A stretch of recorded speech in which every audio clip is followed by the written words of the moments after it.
Amen. Une fois de plus, je vous salue au nom de Jésus-Christ de Nazareth.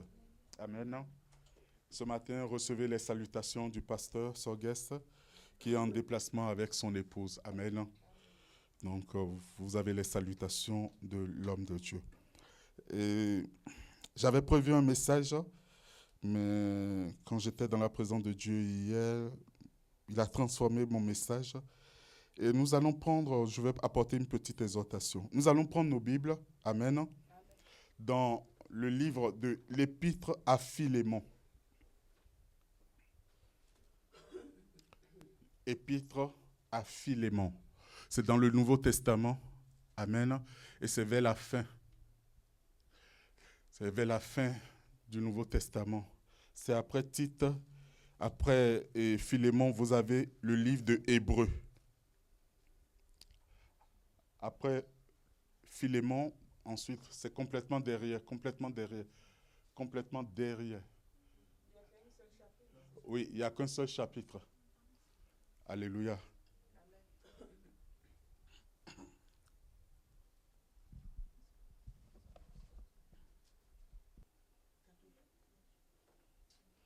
Épître de Philémon. Il n'y a qu'un seul chapitre. Amen. Tu peux nous lire? Tu peux lire, s'il te plaît. Oui.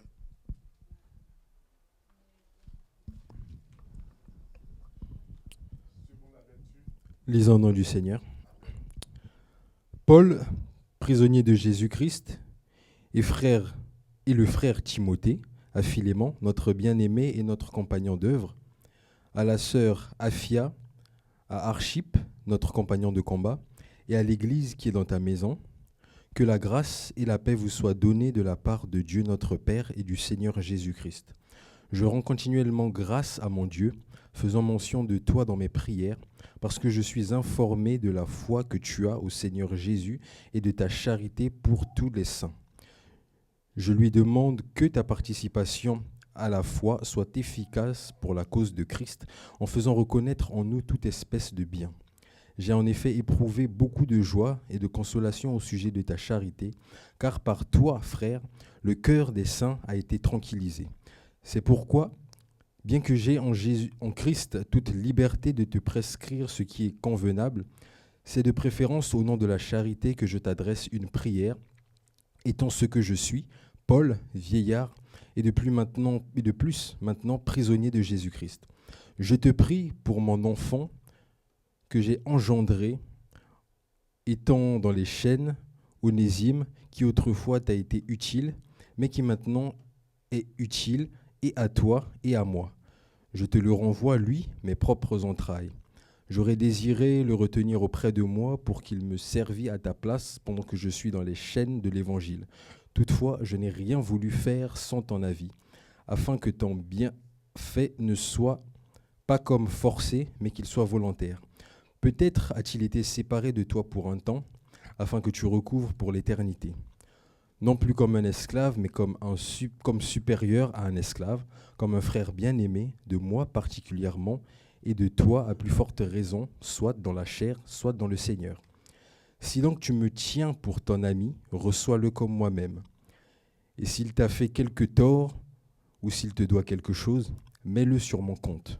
Moi, Paul, je l'écris de ma propre main, je paierai pour ne pas te dire que tu le dois toi-même à moi. Oui, frère, que j'obtienne de toi cet avantage dans le Seigneur, tranquillise mon cœur en Christ. C'est en comptant sur ton obéissance que je t'écris, sachant que tu feras de même au-delà de ce que je dis. En même temps, prépare-moi un logement, car j'espère vous être rendu grâce à vos prières. Épaphras, mon compagnon de captivité en Jésus-Christ, te salue, ainsi que Marc, Aristarque, Démas, Luc, mes compagnons d'œuvre. Que la grâce de notre Seigneur Jésus-Christ soit avec votre esprit. Amen. Amen.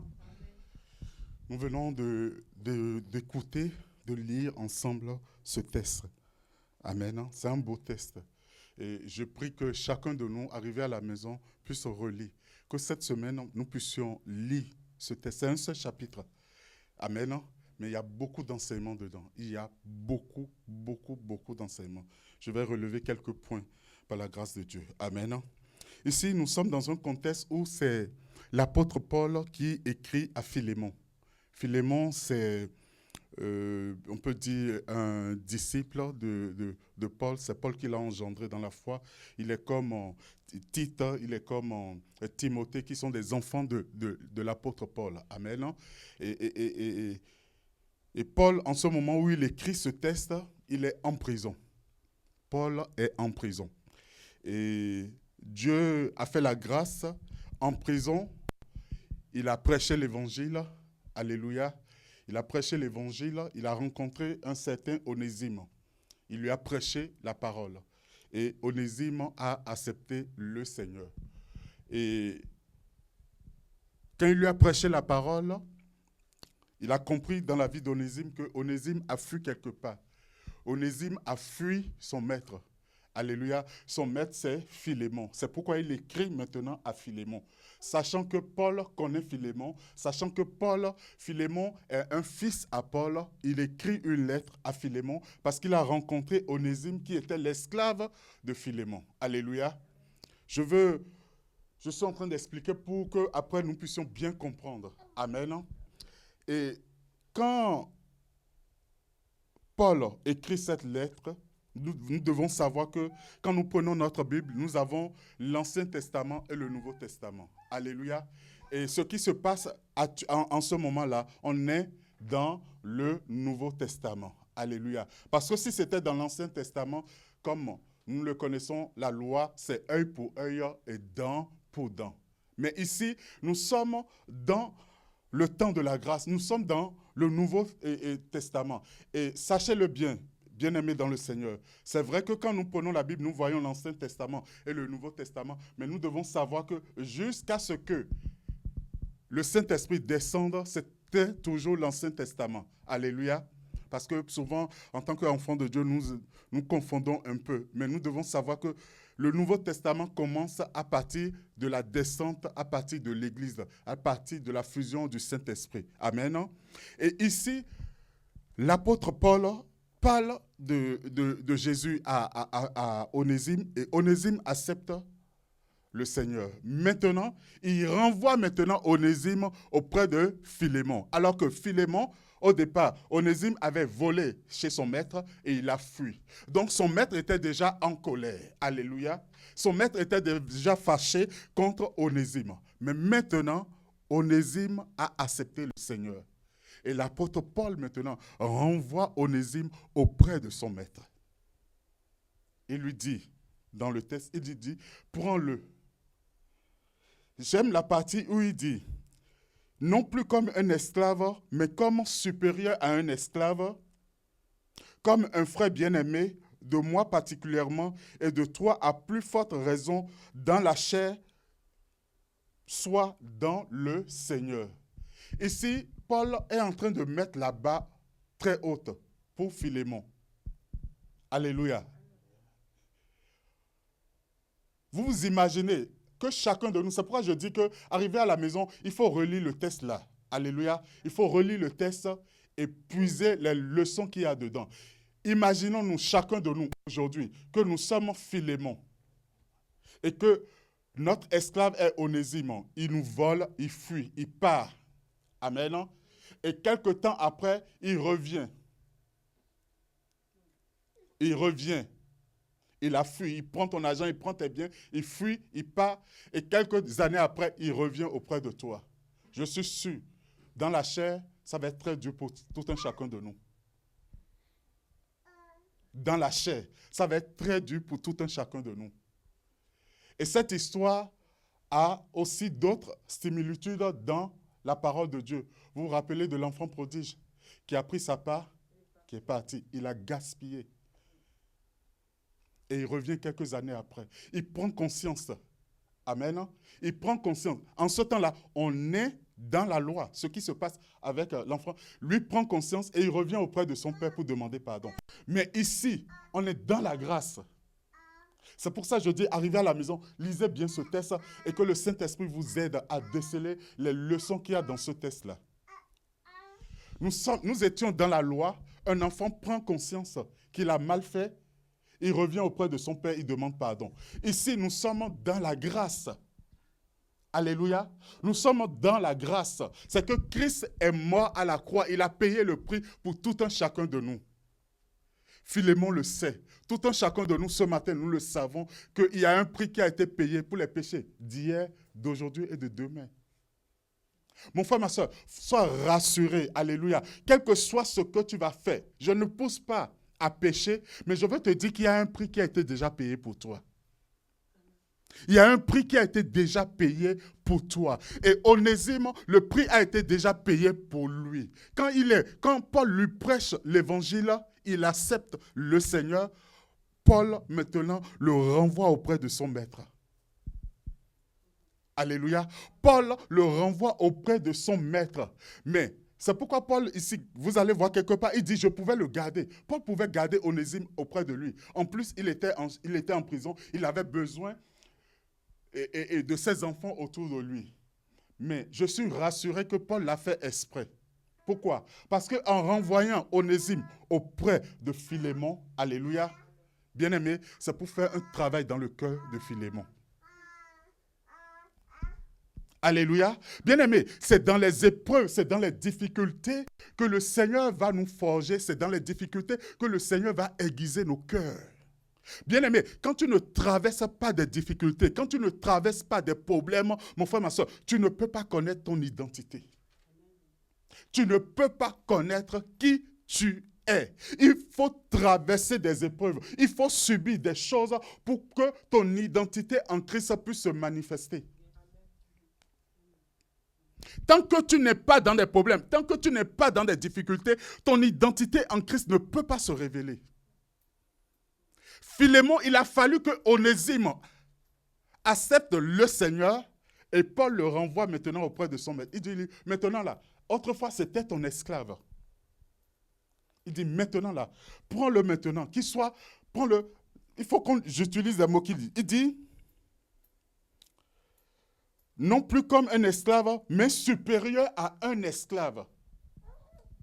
Supérieur à un esclave. Alors que Christ, quand il est venu, il dit que prenez mon joug. Alléluia.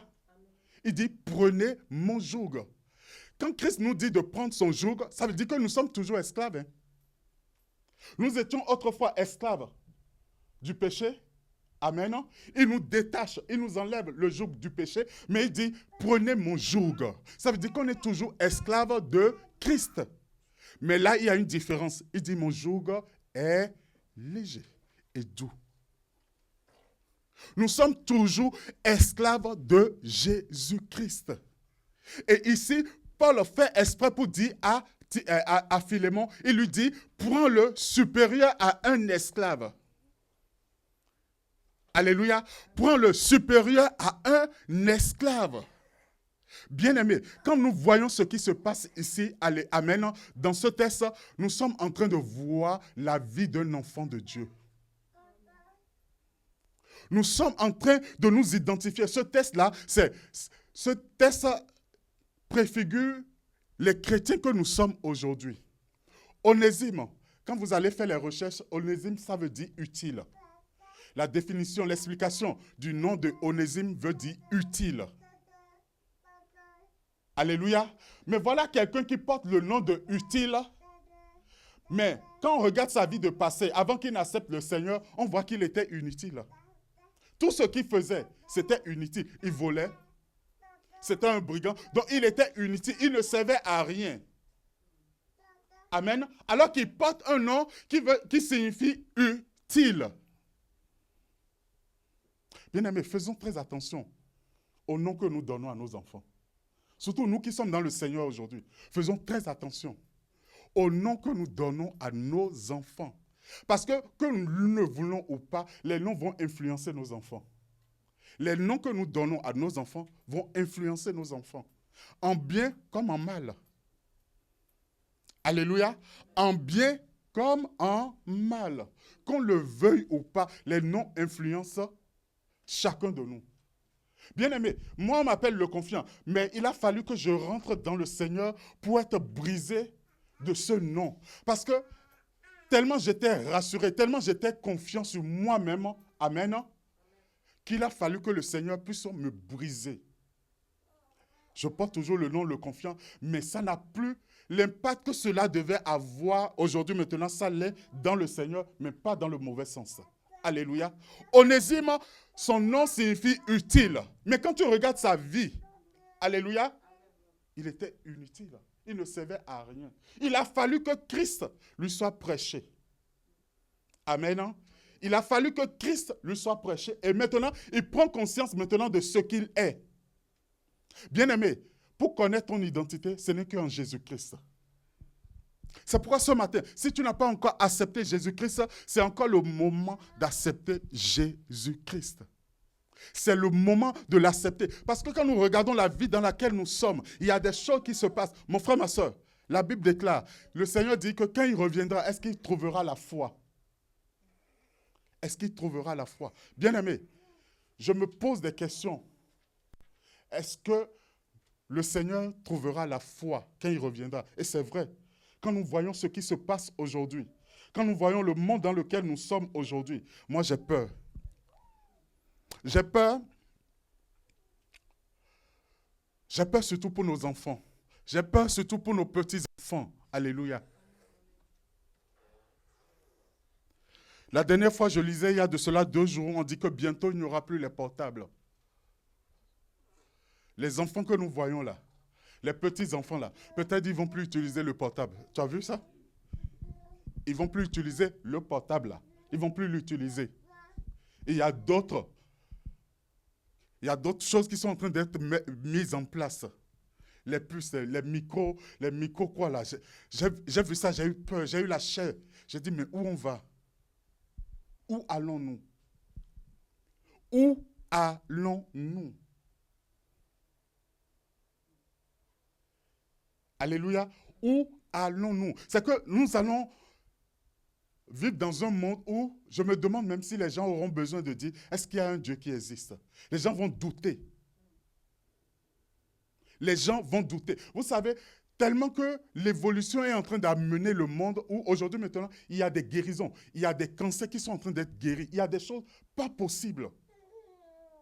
Aujourd'hui, autrefois, on pouvait faire des opérations, il y aura des... Mais aujourd'hui, maintenant, il y a des choses pas possibles. Bien-aimés dans le Seigneur, faisons attention.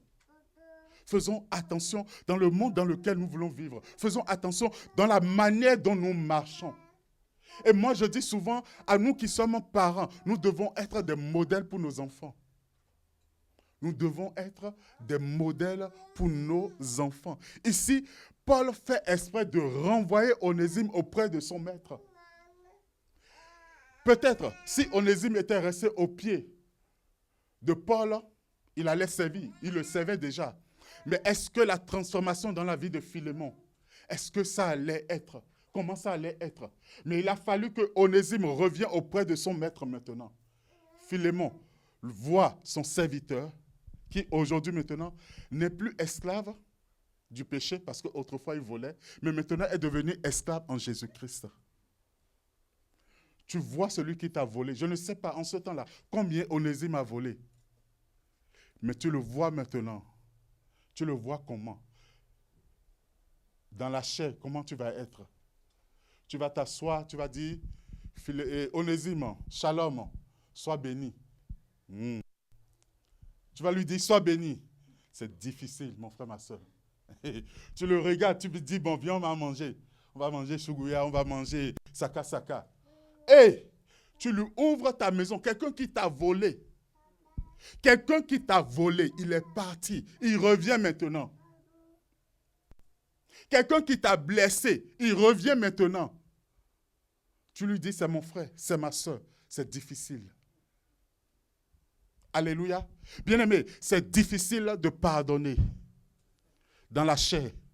Mais en Christ, c'est possible. Alléluia. En Christ, c'est possible. Si tu n'arrives pas à pardonner quelqu'un qui t'a fait du mal, alors commence par te poser des questions. Commence par te poser des questions. Est-ce que je suis un enfant de Dieu? Et si tu n'arrives pas, demande. Il dit, demandez, l'on vous donnera. Il dit, frappez, l'on vous ouvrira.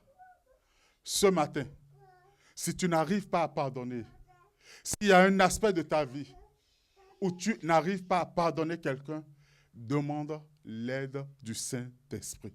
Alléluia. Demande le secours du Saint-Esprit. Demande le secours du Saint-Esprit. Et comme je le disais tout à l'heure, les noms influencent tout un chacun de nous. Les noms influencent tout un chacun de nous.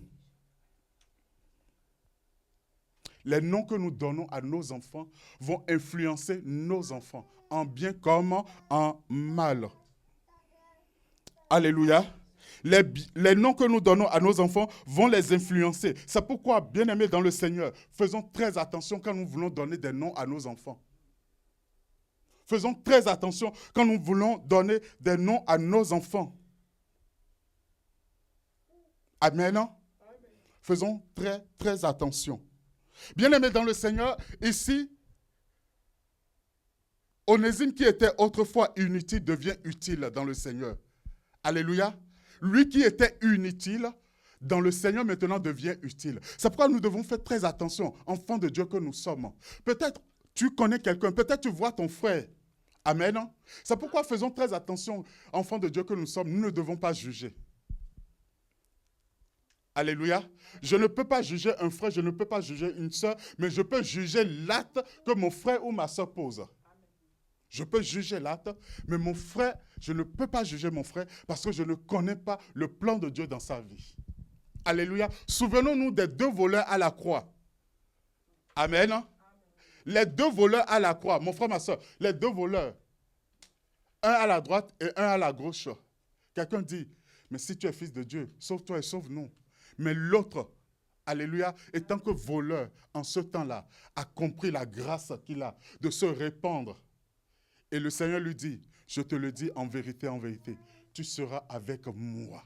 Bien-aimé, à la dernière minute, c'est pourquoi nous pouvons juger un acte, mais nous ne pouvons pas juger quelqu'un, parce que nous ne connaissons pas le plan de Dieu dans sa vie. Lui, à la dernière minute, tout le monde l'a vu en tant que voleur. Et même jusqu'à la croix, tout le monde disait que c'est un voleur. Mais ce qui s'est passé à la croix, personne n'était là. Toi et moi, personne n'était là. Amen. Hein? Mais à la dernière minute, il est rentré auprès du Père.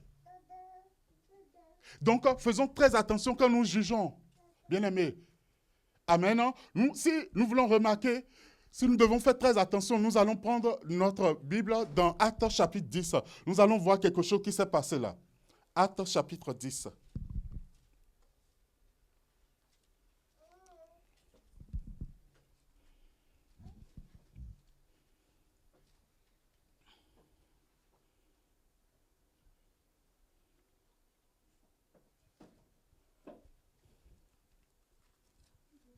Actes, le livre des Actes au chapitre 10.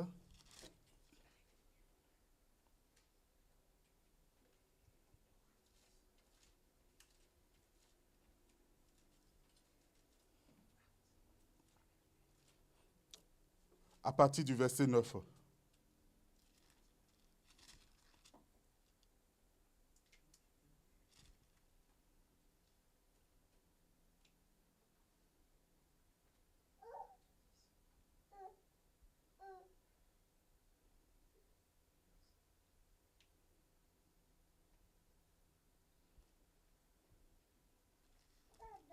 Et tu peux lire, s'il te plaît.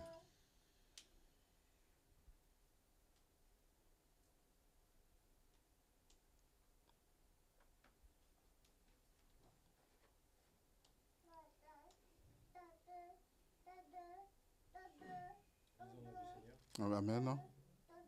Le lendemain, comme ils étaient en route et qu'ils approchaient de la ville, Pierre monta sur le toit vers la 6e heure pour prier. Il eut faim et il voulut manger. Pendant qu'on lui préparait à manger, il tomba en extase.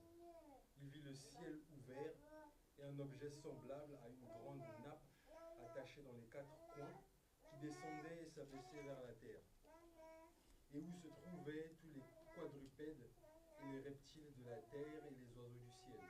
Et une voix lui dit, lève-toi, Pierre, tue et mange. Mais Pierre dit, non, Seigneur, car je n'ai jamais rien mangé de souillé ni d'impur. Et pour la seconde fois, la voix se fit encore entendre à lui. Ce que Dieu a déclaré pur, ne le regarde pas comme souillé. Cela arriva jusqu'à 3 fois, et aussitôt après, l'objet fut retiré dans le ciel. Amen. Amen. Ici, nous voyons, après vous pouvez le lire après, Pierre qui prie. Amen. Pierre était en prière et le Seigneur va lui montrer maintenant une nappe.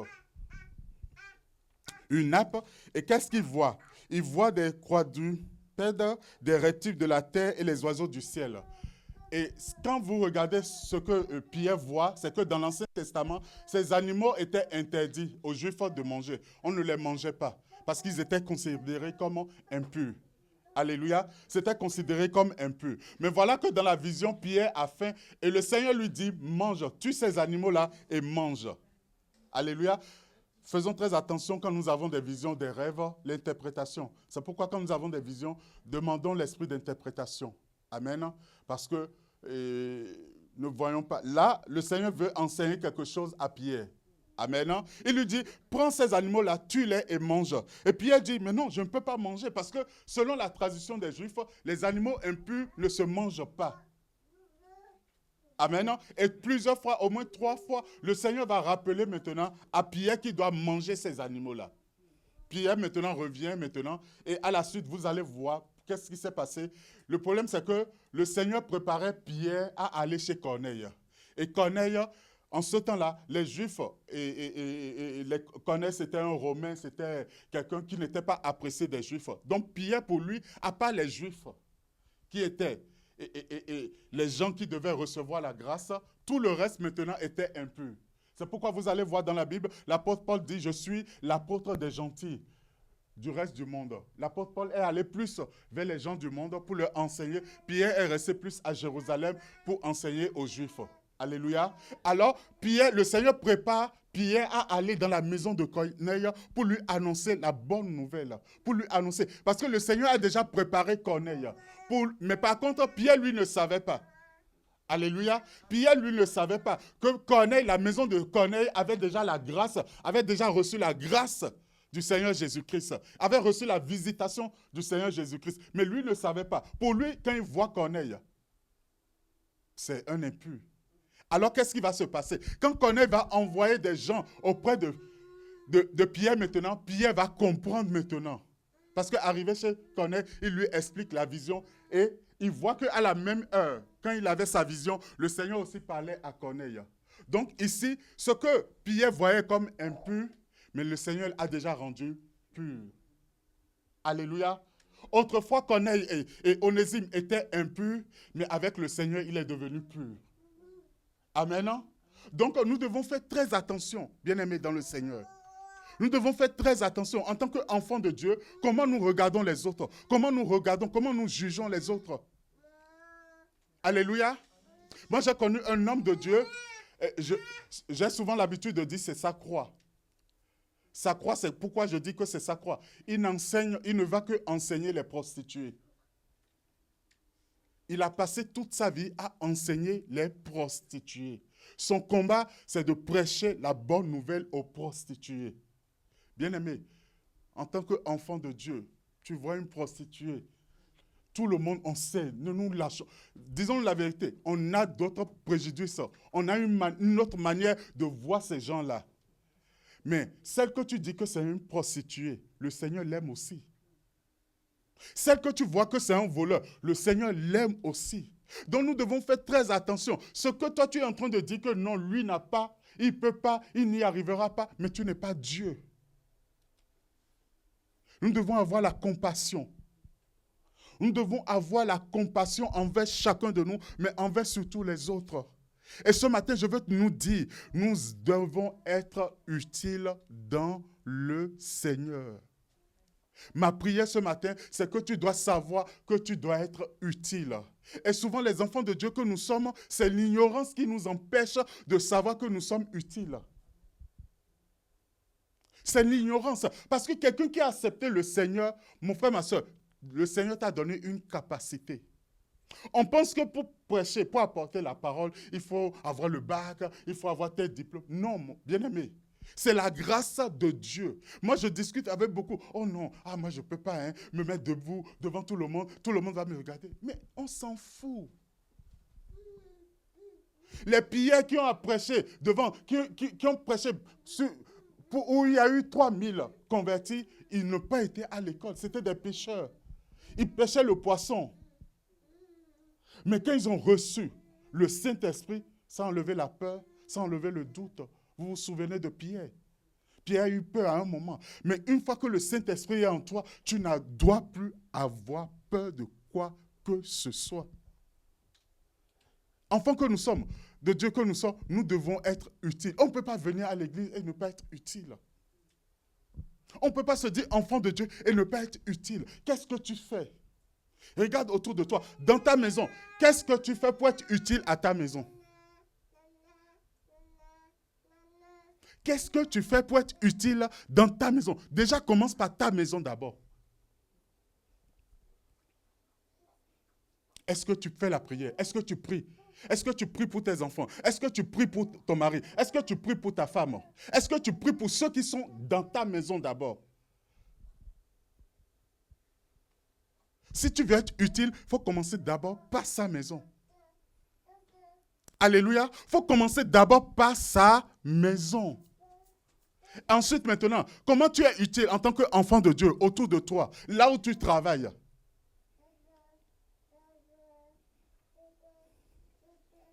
Comment sommes-nous utiles aujourd'hui en tant qu'enfants de Dieu? Comment nous sommes en train de propager l'évangile? Sommes-nous utiles? Dans nos relations avec nos amis, est-ce que tu prêches? Est-ce que tu apportes? Est-ce que tu parles? Est-ce que quelqu'un qui te voit, tes amis, est-ce que quand ils te voient, ils peuvent voir Christ en toi? La Bible dit, ne savez-vous pas que vous êtes des lettres lues? Je n'ai pas besoin de dire Jésus-Christ pour que quelqu'un sache que celui-là, il est différent. Alléluia. Je n'ai pas besoin. Bien aimé, dans mon travail, il y a des collègues, chaque fois, des petits, vous connaissez, ça parle. Quand ça vient, je dis, oh, les gars, laissez. La directrice, on la connaît déjà. Je n'ai plus besoin de critiquer, on dit, oh, le confiant. Toi, tu es différent. Mais non, ce n'est pas affaire de différent. Tu connais déjà la personne. Non? Tu n'as plus besoin de le critiquer. Alléluia. Et moi, là où je travaille, les jeunes, excusez-moi, souvent ils m'appellent pasteur. Après, je leur disais, non, moi je ne suis pas pasteur. Mais ils voient ma façon de faire. Le confiant, tu as une clope? Je dis, non, moi je ne fume pas. Oh, le confiant, toi tu ne fumes pas? Non. Je ne fume pas. Je ne bois pas. Je n'ai pas besoin de boire, je n'ai pas besoin de fumer. Mais je n'ai pas besoin de leur dire, mais en voyant ma façon de faire, ils savent que celui-là, c'est un chrétien. Ils savent que celui-là, et pour plus appuyer, quand tu viens dans mon bureau, tu vois, j'ai la grâce d'avoir ma Bible à côté de moi. Donc ils savent que celui-là, alléluia. Amen. Comment sommes-nous utiles dans notre église? Est-ce que nous sommes utiles? Est-ce que nous sommes utiles? Bien-aimés, en tant qu'enfants de Dieu, nous disons que nous sommes dans... Bien-aimés, ça fait un moment maintenant, je prie pour mon église Oikos. J'ai le fardeau de Oikos depuis un moment. J'en ai partagé au pasteur. Bien-aimés, est-ce que nous sommes utiles quand nous nous rassemblons? C'est vrai, là maintenant, nous nous rassemblons, nous venons écouter la parole de Dieu, mais nous repartons. Mais dans la semaine, est-ce que nous portons les frères et sœurs? Combien de temps tu prends pour prier pour quelqu'un? Si on demande à tout temps chacun de nous, combien de temps tu as prié pour le frère le confiant au cours de la semaine? Maman Juliana. Anthony. Bien-aimé dans le Seigneur. Et moi, ça m'a attristé cette semaine où j'ai compris que même les mardis où nous avons intercession, les mercredis quand nous avons enseignement, les gens se connectent, ils ferment leur micro, mais ils sont en train de faire autre chose. J'ai compris cette semaine, ça m'a attristé. Moi, vous savez, moi je peux être au travail. Je mets, que ce soit les mardis et les jeudis, Vous pouvez regarder. Mais j'ai mon écouteur. J'écoute et je prie. Mais j'ai compris que beaucoup, quand moi je voyais, je pensais que les gens étaient là, mais non. Les gens faisaient ça seulement pour faire la présence. Mais bien aimé dans le Seigneur, ce n'est pas à l'homme de Dieu que tu es en train de faire plaisir. Non, c'est à Dieu.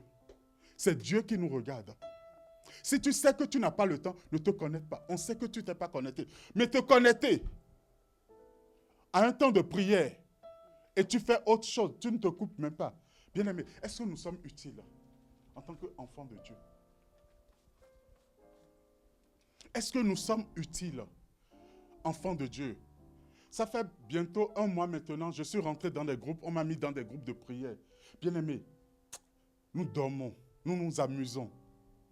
Je suis rentré dans un groupe de prière où ils sont plus de 3000 personnes dans le monde entier. 24 sur 24 heures. Les gens prient. 24 sur 24 heures.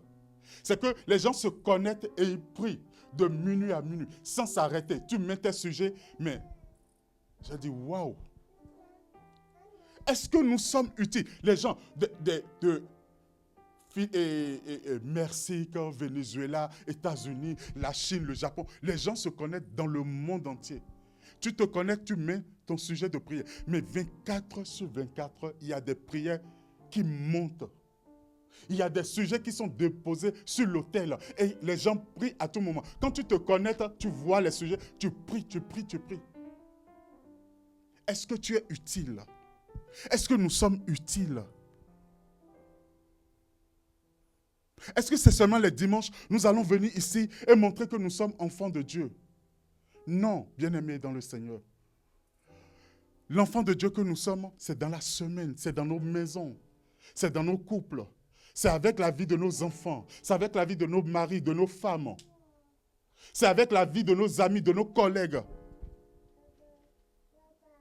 Tu as du mal avec un collègue, avec un ami. Combien de temps tu pries pour lui?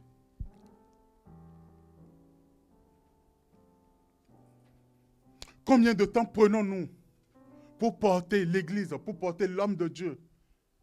Combien de temps prenons-nous pour exhorter, même pour encourager, appeler quelqu'un, le fortifier, lui dire ça va aller, accroche-toi, n'abandonne pas, ne relâche pas. Est-ce que nous sommes utiles dans la maison de Dieu? Est-ce que nous sommes utiles? Est-ce que nous avons même le souci? Ah, mais comment on va payer? Ici, on le loue. Bien aimé, nous avons la grâce. Pour le moment, on n'est pas encore beaucoup, mais nous avons la grâce. La salle, elle n'est même pas beaucoup. Je discutais avec des gens la dernière fois à Paris. Il y a une église. Ils louent leur salle. Vous savez combien ils paient par mois? 6 500 €. 6 500 €. J'ai dit pardon? 6 500 €. J'ai regardé ici combien nous on paye à Oiko. J'ai dit à Kitoko. Bien aimé, 6 500 €. Et ils sont dans la salle, ça fait près de 10 ans maintenant. Je dis, quelle grâce. Et je dis, mais comment vous faites?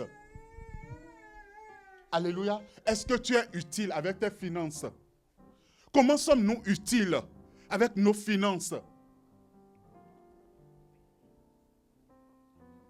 Comment nous soutenons les frères et sœurs? Bien-aimés, réveillons-nous, enfants de Dieu. Alléluia. Réveillons-nous. Nous dormons. Nous dormons. Nous dormons.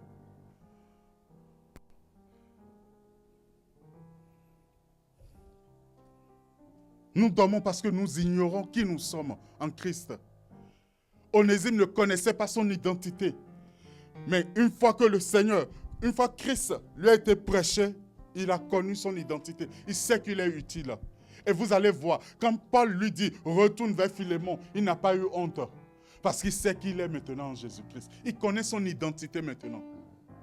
Les choses autrefois sont passées. Voici, toutes choses sont devenues nouvelles. Onésime s'est présenté chez son maître Philémon. Et Philémon l'a accueilli avec joie. Pourquoi? Parce qu'il y a un travail qui a été fait. Il y a un travail qui a été fait. Il y a le cœur qui a été circoncis Nous nous disons enfants de Dieu, mais nos cœurs ne sont pas circoncis. Et si nous voulons que nos cœurs soient vraiment circoncis, c'est la parole de Dieu. Plus tu lis la parole de Dieu, plus la parole va circoncire ton cœur. Et c'est le Seigneur qui le fera. Alléluia. Nous ne pouvons pas dire que nous sommes enfants de Dieu. Et nous ne connaissons pas qui nous sommes. Quelle est notre identité en Christ? Chacun de nous, nous avons notre identité en Christ. Et ce matin, je voudrais que chacun de nous puisse connaître son identité afin d'être utile. La moisson est grande, mais il y a peu d'ouvriers. La moisson est grande, mais il y a peu d'ouvriers. Bien-aimés dans le Seigneur, la moisson est grande, mais il y a peu d'ouvriers. Là où tu es, lève-toi pour le Seigneur. Il est encore temps. Il est encore temps. Il est encore temps. Combien de temps tu prends par jour pour prier pour ta maison? Combien de temps tu prends pour prier pour ton église? Combien de temps tu prends pour prier pour la France? La France va très mal. Combien de temps nous prions?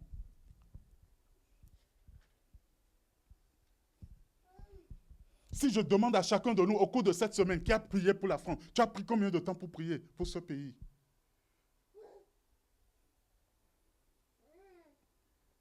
Sommes-nous utiles? Ce matin, je prie que chacun de nous puisse connaître l'identité qu'il a en Jésus-Christ. Ce matin, je veux que chacun de nous puisse connaître l'identité qu'il a en Jésus-Christ. Le texte de Philémon, prenez-le, lisez-le à la maison. Il y a plein d'enseignements dedans. Le livre de Philémon résume l'enfant de Dieu que nous sommes, avant et après. Autrefois inutile, mais dans le Seigneur maintenant nous sommes devenus utiles. Amen. Nous sommes devenus utiles. Que le Saint-Esprit nous aide à connaître notre identité. Pas seulement connaître notre identité, mais à être utile pour la moisson, à être utile dans la maison de Dieu, à être utile pour l'œuvre de Dieu. Quel que soit qui tu es, l'œuvre a besoin de toi. Tu n'as pas besoin de passer devant ici pour prêcher, pour être utile. Alléluia. Dans ta maison. Bien-aimés, nous serons surpris le jour où nous allons nous présenter devant le Seigneur. Moi, je suis convaincu que nous serons surpris. Les gens vont avoir la bouche bée. On va dire, mais c'était le pasteur, c'était le frère le confiant. Non, frère le confiant n'est rien. Il y a des gens dans l'assemblée, il y a des personnes qu'on ne voit pas, mais qui prennent leur temps pour prier, pour intercéder. Il y a des récompenses ce jour-là. Tu vas dire, ah, il y avait tel pasteur, il y avait tel bishop, il y avait tel prophète, il y avait tel évangéliste. Je ne sais même pas, peut-être le Seigneur dira, je ne vous connais pas. Mais peut-être c'est la pauvre dame qui ne parle pas, qui est dans son coin, mais qui a pris son temps, qui a fléchi les genoux, qui a intercédé, qui a prié. Combien de fois apportons-nous de l'aide? Combien de fois soutenons-nous les uns les autres?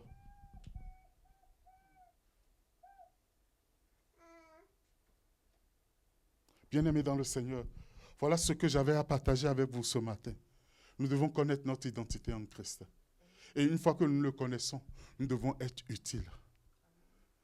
Alléluia. Si tu n'es pas utile, si tu n'es pas en train de faire déjà quelque chose dans la maison du Seigneur, prends le temps. Prie avec ton Dieu. Demande, Seigneur, où veux-tu? Nous ne nous levons pas seulement pour dire, moi je veux faire ça. Non. Prends le temps. Va, cherche la face de Dieu. Va dans la présence de Dieu. Demande-lui, que veux-tu de moi? Qu'est-ce que tu attends de moi? Alléluia. Et ce Dieu-là parle. Bien-aimé, Dieu parle. Dieu parle. Quand tu lui demandes, il te répondra. Alléluia. Allons dans la présence de Dieu. Allons dans la présence de Dieu. Et demandons, Seigneur, que veux-tu que je fasse pour toi? Où tu m'attends? Où tu m'attends? Si autrefois j'étais inutile, mais aujourd'hui, maintenant, je vais être utile. Je vais être utile dans ta maison. Je vais être utile dans ton œuvre. Que le Seigneur nous bénisse. Amen.